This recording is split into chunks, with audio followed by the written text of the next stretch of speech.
Shalom, shalom. Thanks for clicking in and welcome to Pearls of Joy, Tru-Truth. First of all, I give praise, glory, and honor to the Most High, Yahuah. And if you're new here, I use the restored names of our Almighty, Yahuah, you may call him God, and his son, Yahushua, and you may call him Jesus. I am going to pick up and add to the series that I did called Tithe is Fruit that comes from seed. Fruit is not money, and money is not fruit. And I am going to start this one with the title, Good Seed, as it relates to the tithe. Yahuah always makes good on his word first by being the first to sow seed. A little bit about the genealogy and the history of creation in the heaven and the earth.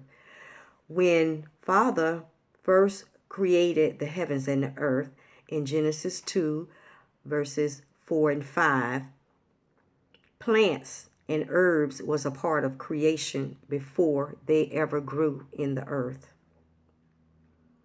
It is Yahuah's good pleasure to give rain, which is the blessing. Rain causes the seed to come forth.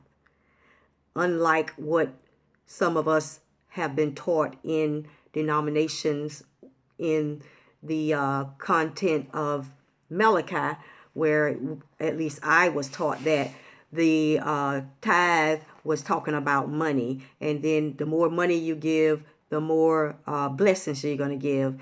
But if you go back and look at one of the parts that I did on the tithe, I think it was in part 4, part 3, I talked about Malachi, and I explained the fact that in Malachi, it is not talking about money. It is talking about rain. Rain is the literal blessing. In Isaiah 55:10, it says, as the rain and snow comes down from the heavens and do not return without watering the earth, making it yield and giving forth and giving growth to provide seed for the sower and bread for the eater. Also in verse 26 of Genesis 1, as Abba was ending his creation, the man was not yet made manifest or in the natural. Therefore, there was no physical man manifest for Yahuah to give the seed to. Water came up from the earth and watered the whole face of the ground. That's Genesis 2 and 6. When he created the heavens and the earth, and when he separated the earth from the water, water was in the earth, and that water sprung up like a sprinkler, and it watered the earth. Yah did this before he formed the man, so that the man could work the land. Yahushua is Yahuah's word, and that's Revelation 19:1-13. And what I am saying here is that Yahushua is that seed sown, planted in the earth or in the field. Some think that the word is anything that you quote out of the book, out of the Bible, any passage that you quote. Many think that that is the word. Those are words, but Yahushua, the seed, is the word. Seed is manifest out of dry ground from Yahuah, and that's Isaiah 53:2. This is how Yahuah gives seed to the sower. The sower sows seed just as he has sown the word. Yahushua in the flesh was sown into the earth. He gave the seed, making good on his word first. In Yahuah's eyes, Yahushua was like a tender green plant or shoot or seed of the seed, and it sprouted from the root of a dry ground. That's just like when the seed of Yahushua was planted into Mary.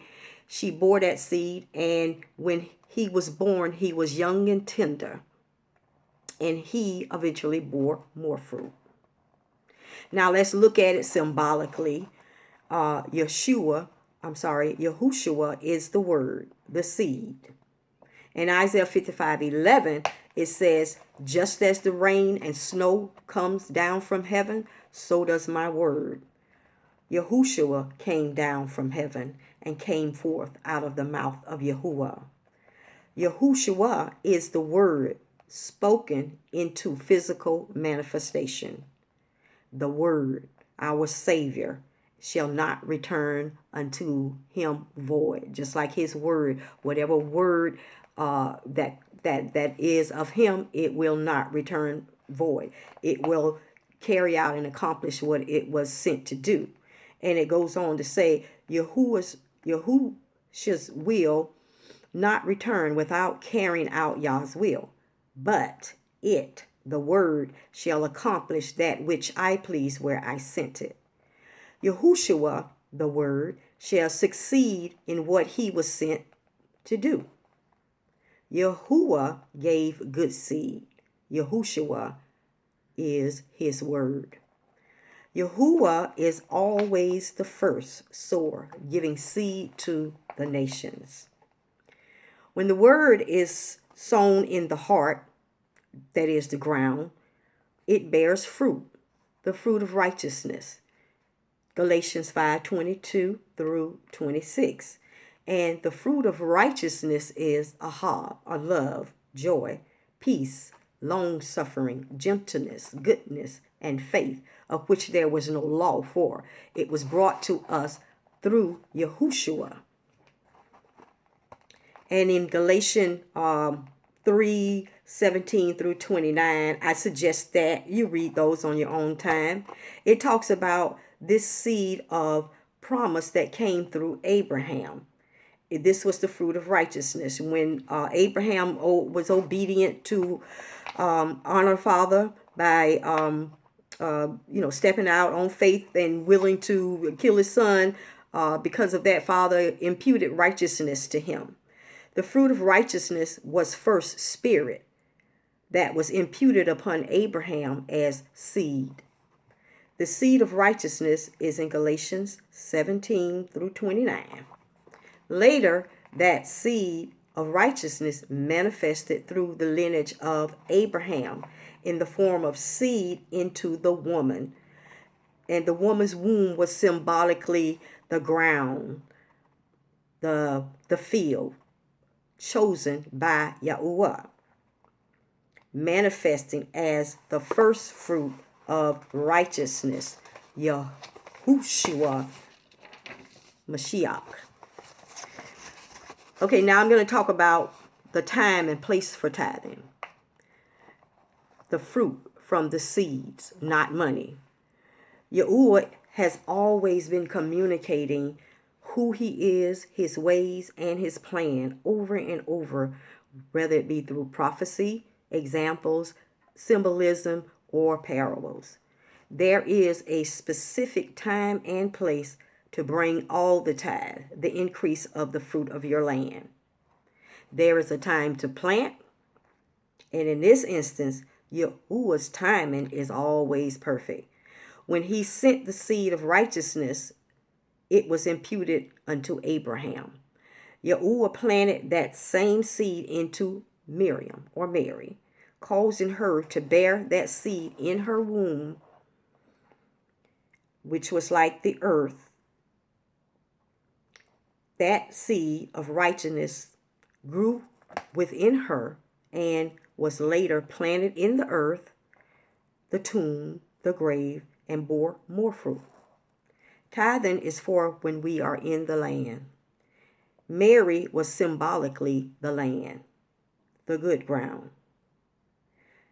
There's a time for planting.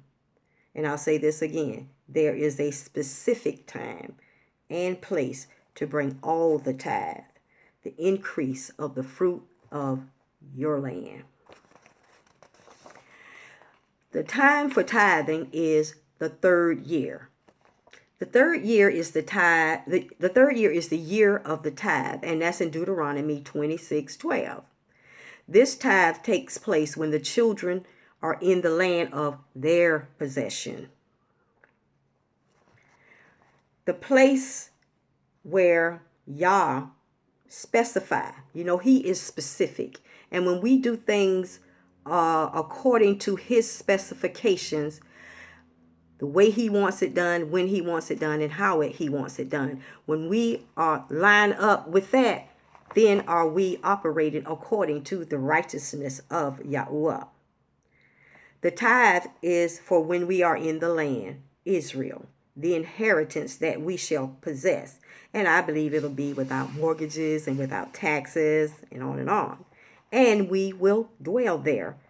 As it says in Deuteronomy 26, 1 through 15. And I hope you'll take some time to go read that.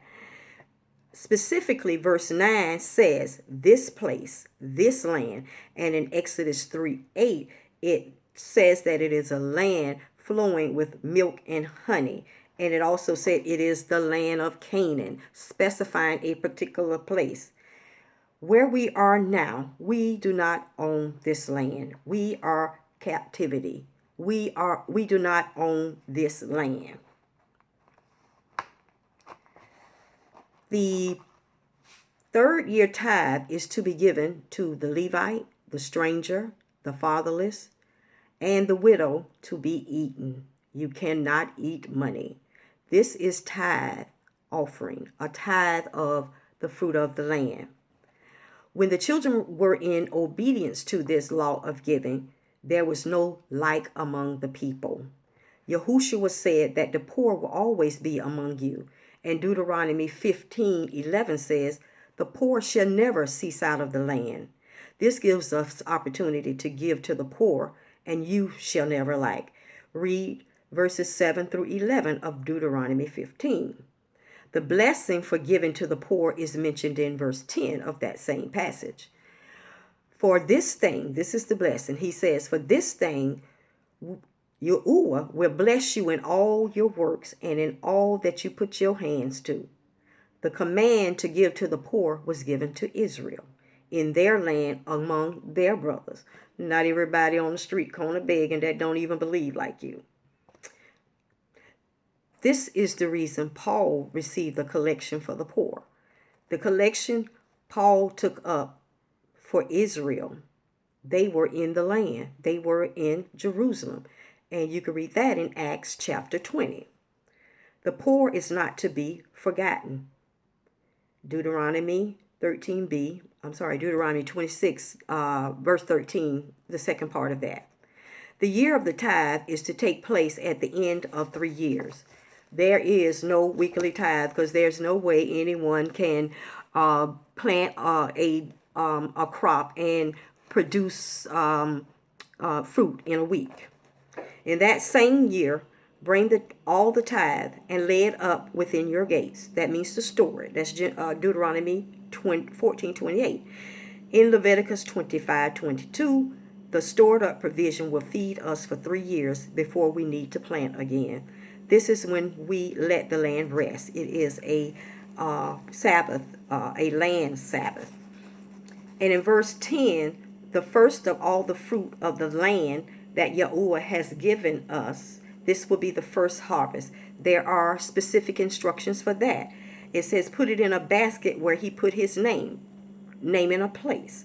Take it to the priest and profess as witness that we have come to the country which Yahuah swore unto our fathers to give us. The commandment of tithing was given to the children of Israel and was to be brought before Yahuah when we are at rest from all our enemies in our own land. And that's in Deuteronomy 25:19 through 26, 1 through 9. The children of Israel did not practice the commandment of tithing while they were in slavery in Egypt. Could it be that the land of Egypt was unclean and the crops were not worthy as an offering to the Most High? Or even the land of our captivity now? This land is unclean with every evil work and GMOs. I got questions. Abba had to bring them out to the land where he put his name. His name was not on that part of Egypt. His name is not upon any nation at this time. If it was, that nation would be keeping his laws and commandments. And I will conclude with this lesson on the tithe is fruit that comes from seed. Fruit is not money, and money is not fruit. So I hope you will stay tuned. I will be doing other videos on other subjects as well. And give praise and glory to the Most High. Shalom.